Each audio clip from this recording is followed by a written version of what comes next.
Bana sarıl.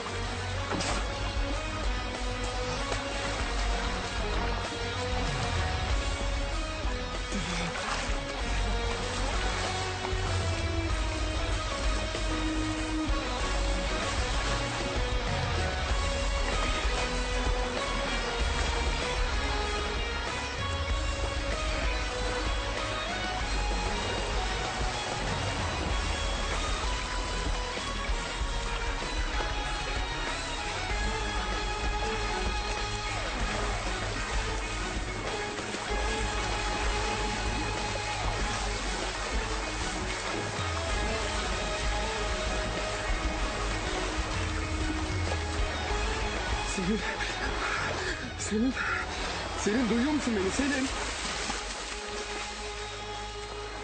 Selin. Selin ses ver Selin. Ses.